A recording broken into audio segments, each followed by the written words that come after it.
नमस्कार, म रेशमा थापा मगर। आजको क्लासमा हामी एब्जर्प्सन एन्ड भेरिएबल कस्टिङको न्युमेरिकलहरू सल्भ गर्छौं। अब यहाँनिर दुईटा इन्कम स्टेटमेन्टको मेथड छ, एउटा एब्जर्प्सन कस्टिङ र अर्को के छ भेरिएबल कस्टिङ। यो दुईटै इन्कम स्टेटमेन्ट बनाउने चाहिँ दुईटा मेथड भयो। अब यो दुईटै मेथडमा चाहिँ आफ्नो एउटा कन्सेप्ट छ। अब एब्जर्प्सन कस्टिङले चाहिँ के भन्छ नि, एब्जर्प्सन कस्टिङले चाहिँ कस्ट चाहिँ दुईटा टाइपको छ भन्छ। एब्जर्प्सन कस्टिङको केसमा कस्ट चाहिँ दुईटा टाइपको कस्टमा अहिले के भन्छ, एउटा म्यानुफ्याक्चरिङ कस्ट छ भन्छ। एब्जर्प्सनले चाहिँ के भन्छ, एउटा म्यानुफ्याक्चरिङ कस्ट, अर्को चाहिँ के हुन्छ नन म्यानुफ्याक्चरिङ कस्ट छ भन्छ। एब्जर्प्सन कस्टिङले चाहिँ कस्टलाई डिभाइड गर्दा फिक्स र भेरिएबल भनेर छुट्याउँदैन। यसले चाहिँ के भन्छ, कस्ट चाहिँ दुईटा छ, एउटा चाहिँ म्यानुफ्याक्चरिङ कस्ट छ र अर्को नन म्यानुफ्याक्चरिङ कस्ट। म्यानुफ्याक्चरिङ भनेको प्रोडक्सनसँग रिलेटेड कस्टलाई हामी के भन्छौँ, म्यानुफ्याक्चरिङ कस्ट भन्छौँ। र प्रोडक्सन बाहेकको सेलिङ, डिस्ट्रिब्युसन, अफिस एडमिनिस्ट्रेटिभ खर्चहरूलाई चाहिँ के भन्छौँ हामी, नन म्यानुफ्याक्चरिङ कस्ट भन्छ। अब म्यानुफ्याक्चरिङ कस्टलाई निकाल्दा फेरि केसँग मल्टिप्लाई गर्दै निकाल्छौँ, प्रोडक्सन युनिटले। र त्यस्तै नन म्यानुफ्याक्चरिङको लागि केले मल्टिप्लाई गर्छौँ हामीले, सेल्स युनिटले। अब के भन्छ, एब्जर्प्सन कस्टिङले चाहिँ सुरुमा सेल्स भयो, सेल्समा म्यानुफ्याक्चरिङ कस्ट घटायो भने त्यसलाई के भन्छ ग्रस प्रफिट, र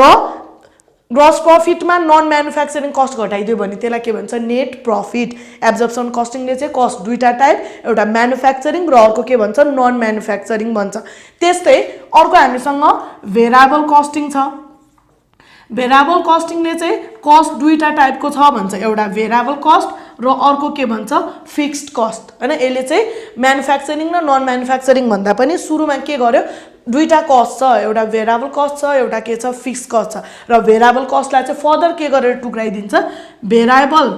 म्यानुफ्याक्चरिङ कस्ट र अर्को के भनिदिन्छ भेरिएबल नन म्यानुफ्याक्चरिङ कस्ट। अब भेरिएबल कस्टलाई चाहिँ उसले चाहिँ कतिवटामा डिभाइड गरिदियो, दुईटामा। एउटा भनिदियो भेरिएबल म्यानुफ्याक्चरिङ कस्ट र अर्को के भनिदियो भेरिएबल नन म्यानुफ्याक्चरिङ कस्ट। अब के हुन्छ, सुरुमा सेल्स नै भयो। अब इन्कम स्टेटमेन्ट भन्न साथ सुरुमा सेल्स आउने भयो, सेल्समा भेरिएबल म्यानुफ्याक्चरिङ कस्ट घटायो भने ग्रस कन्ट्रिब्युसन मार्जिन, त्यसमा भेरिएबल नन म्यानुफ्याक्चरिङ कस्ट घटाइदियो भने त्यसलाई के भन्छ नेट कन्ट्रिब्युसन मार्जिन, र लास्टमा फिक्स कस्ट लेस गरेपछि के आउँछ नेट इन्कम। एब्जर्प्सन कस्टिङले चाहिँ म्यानुफ्याक्चरिङ कस्ट र केमा छुट्याइदियो, नन म्यानुफ्याक्चरिङ कस्टमा। त्यस्तै भेरिएबल कस्टिङले चाहिँ एउटा भेरिएबल कस्ट छ र अर्को फिक्स कस्ट छ। भेरिएबल कस्टमा चाहिँ भेरिएबल म्यानुफ्याक्चरिङ कस्ट र भेरिएबल नन म्यानुफ्याक्चरिङ छ, दुईटा टाइपको कस्ट छ भन्छ। यो चाहिँ कुन कस्टिङमा, भेरिएबल कस्टिङमा। अब यो च्याप्टरमा चाहिँ के याद गर्नुपर्छ भन्दा, यसमा opening stock, closing stock, production, sales unit सबैको के दिइरहेको हुन्छ हामीलाई,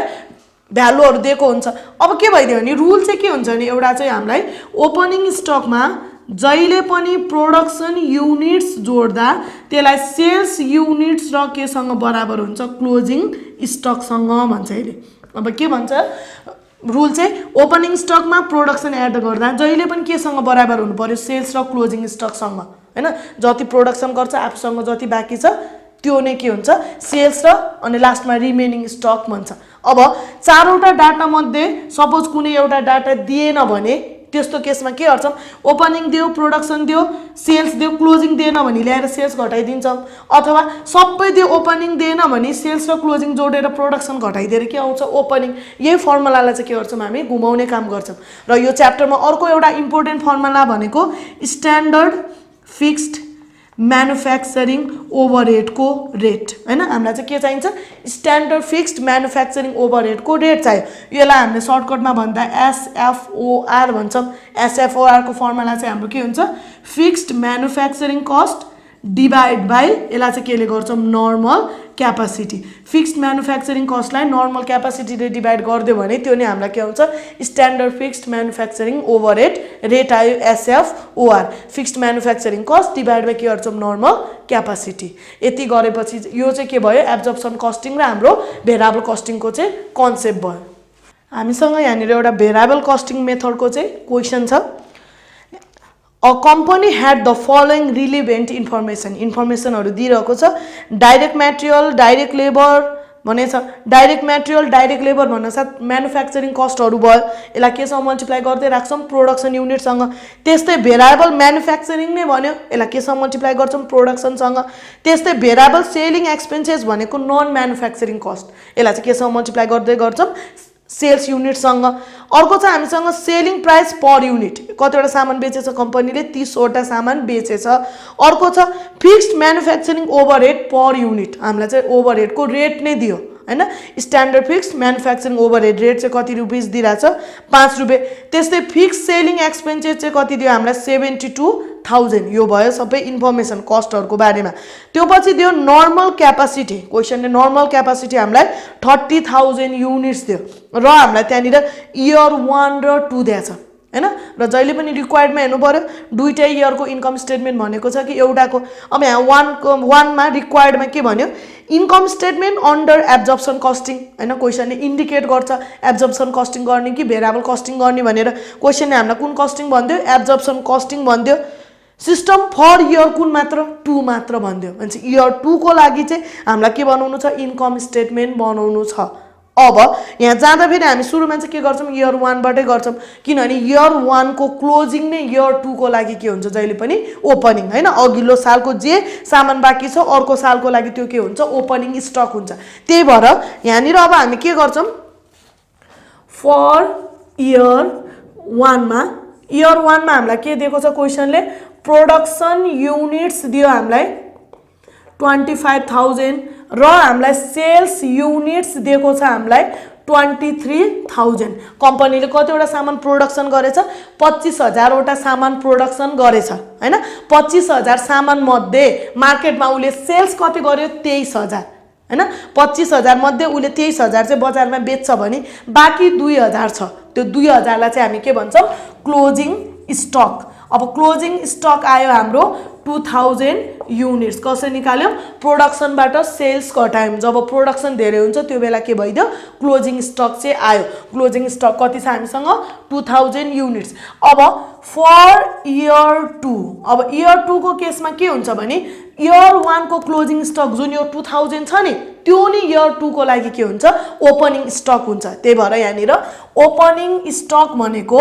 इयर 1 को क्लोजिङ स्टक नै हाम्रो इयर 2 को लागि के हुन्छ ओपनिङ स्टक हुन्छ ओपनिङ स्टक हामीलाई कति दियो 2000 युनिट्स त्यस्तै हामीलाई क्वेशनले प्रोडक्सन युनिट्स दियो हामीलाई 25,000 र सेल्स युनिट्स दियो हामीलाई 26,000 अब के रुल हुन्छ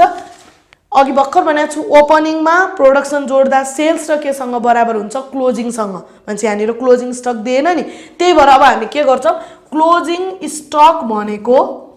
हाम्रो ओपनिङ स्टकमा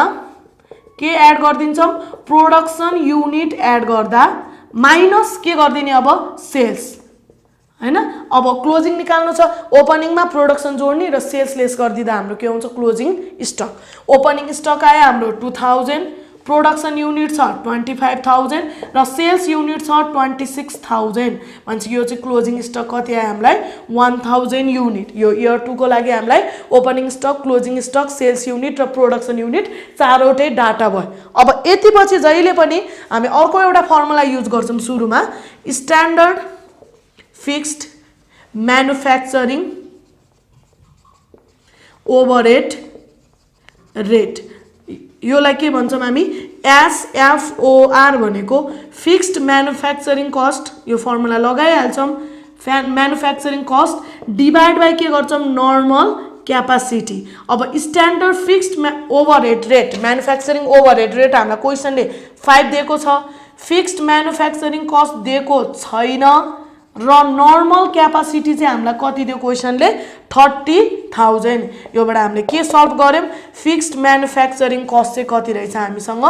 1,50,000 यो फर्मुला जहिले पनि के गर्ने लगाइहाल्ने जहिले पनि opening stock closing stock production र सेल्स आयो त्यो पछि जहिले पनि के को फर्मुला युज गरिहाल्छौं हामी SFOR standard fixed manufacturing overhead rate अब बल्ल हामी के गर्छौं यो पछि इन्कम स्टेटमेन्ट बनाउँछौं अब यानी के बनाउनु छ 1 नम्बरमा हामीलाई income statement under absorption costing absorption कस्टिङबाट चाहिँ के बनाउनु छ इन्कम स्टेटमेन्ट बनाउनु छ पार्टिकुलर्स एमाउन्ट दुईटा एमाउन्ट लेखिदिन्छौँ डिटेल टोटल लेखिदिँदा नि हुन्छ अब इन्कम स्टेटमेन्ट कुन कस्टिङबाट एब्जर्प्सन कस्टिङबाट मैले अगाडि भनेको थिएँ एब्जर्प्सन कस्टिङले दुईटा कस्ट छ भन्छ एउटा म्यानुफ्याक्चरिङ कस्ट र अर्को नन म्यानुफ्याक्चरिङ कस्ट म्यानुफ्याक्चरिङ कस्टहरू सबैलाई केले मल्टिप्लाई गर्छौँ हामी प्रोडक्सन युनिटले र नन म्यानुफ्याक्चरिङ कस्टलाई चाहिँ जहिले पनि केले मल्टिप्लाई गर्छौँ सेल्स युनिटले रेटहरूलाई भनेपछि अब सुरुमा चाहिँ हामीलाई के हुन्छ सेल्स रेभिन्यू अब सेल्स रेभिन्यूको कुरा गर्दा इयर 2 को बनाउँदैछौँ हामी इयर 2 मा सेल्स युनिट कति छ हामीलाई 26,000 युनिट छ र सेलिङ प्राइस पर युनिट एउटाको कति दिइराको छ हामीलाई 30 सेल्स युनिट दिएको थियो 26,000 र सेलिङ प्राइस पर युनिट छ हामीसँग 30 अनि यो कति आउँछ 7,80,000 यो हामीलाई के आयो सेल्स रेभिन्यू अब सेल्स रेभिन्यू पछि दुईटा कस्ट भनेको छ एउटा म्यानुफ्याक्चरिङ त्यही भएर हामी यहाँ लेख्दा फेरि अब के गर्छौँ lace manufacturing cost of goods sold एउटा म्यानुफ्याक्चरिङ भन्छ अर्को यसले के भन्छ नन म्यानुफ्याक्चरिङ भन्छ अब म्यानुफ्याक्चरिङ जति यहाँ सबै लेख्छौँ हामी यहाँनिर अब सुरुमा चाहिँ हामीसँग डाइरेक्ट मेटेरियलको रेट दिएको छ हामीलाई क्वेसनले 8 त्यस्तै अर्को छ डाइरेक्ट लेबरको रेट दिएको छ हामीलाई 4 अर्को छ हामीसँग भेरिएबल म्यानुफ्याक्चरिङ कस्ट हामीलाई रेट दिएको छ ₹5 अब भेरिएबल सेलिङ भनेको नन म्यानुफ्याक्चरिङ हो अहिले एकछिनमा लेख्छौँ अब भेरिएबल सेलिङ पछि सेलिङ प्राइस पर युनिट अर्को छ हामीसँग फिक्स्ड म्यानुफ्याक्चरिङ ओभरहेड यो छ अर्को फिक्स्ड म्यानुफ्याक्चरिङ ओभरहेड अब फिक्स्ड म्यानुफ्याक्चरिङ ओभरहेड क्वेसनले कति दिइरहेको छ 5 अब यो चारवटै data direct material direct labour variable manufacturing र फिक्स्ड म्यानुफ्याक्चरिङ कस्ट भनेको चाहिँ के हो हाम्रो म्यानुफ्याक्चरिङ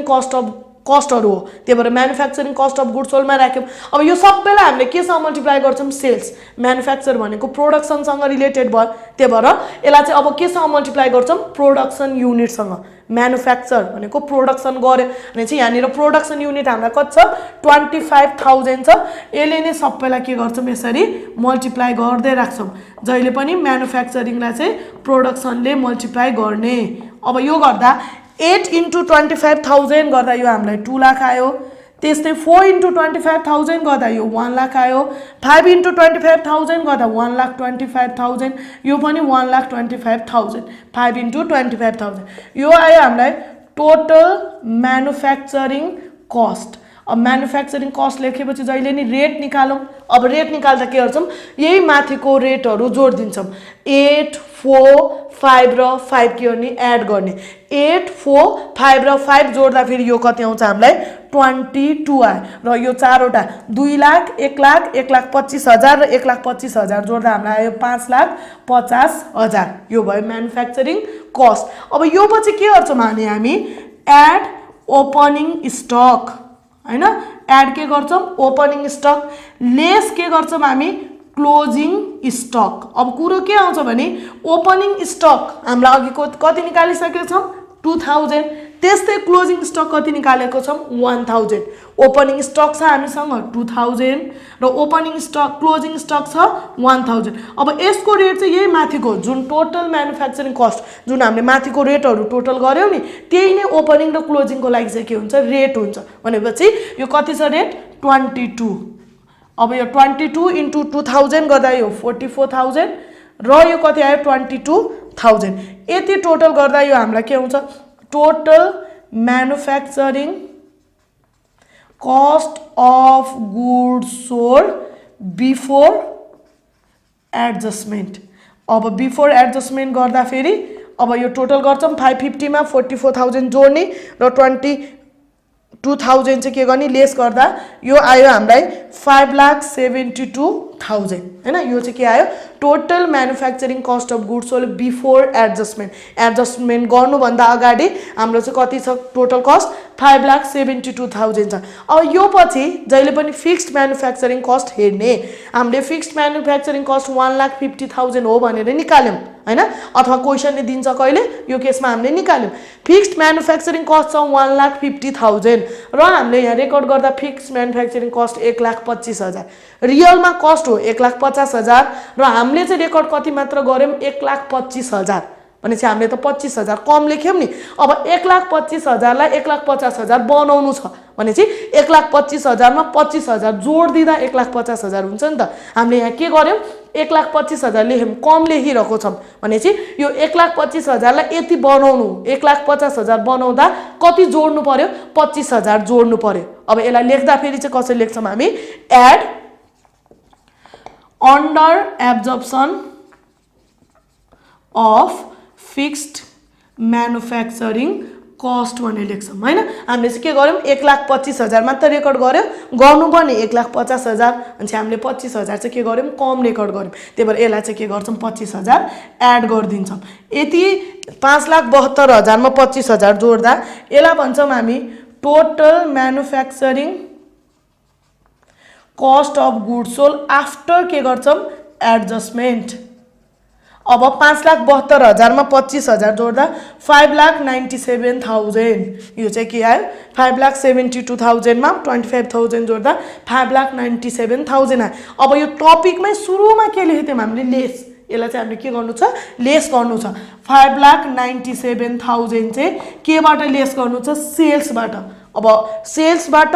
म्यानुफ्याक्चरिङ कस्ट घटेपछि यसलाई नै के भन्छौं हामी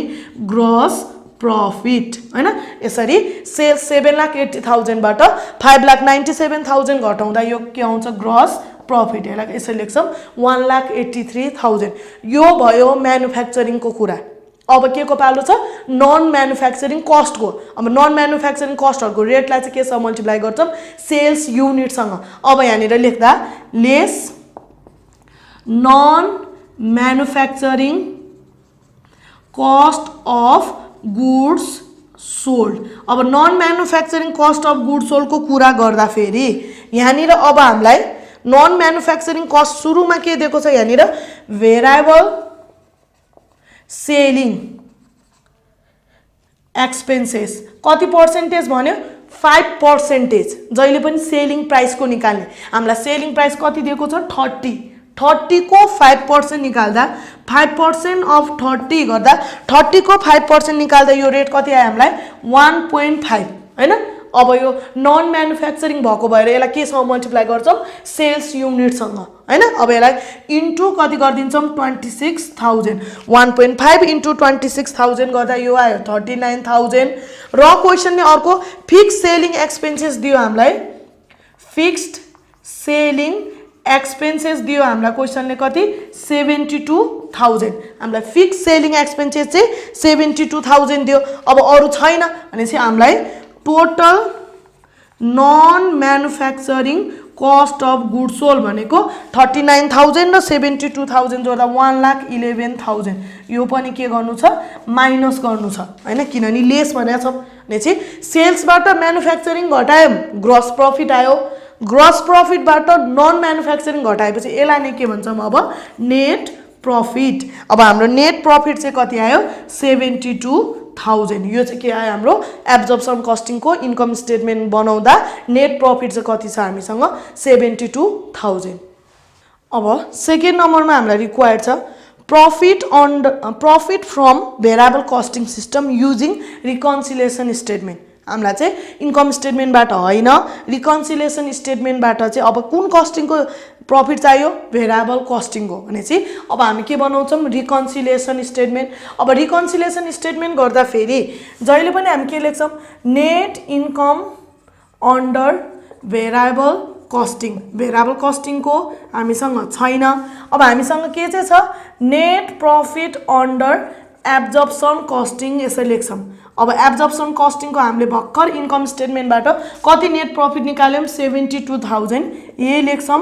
र यो गरेपछि यसलाई के भन्छ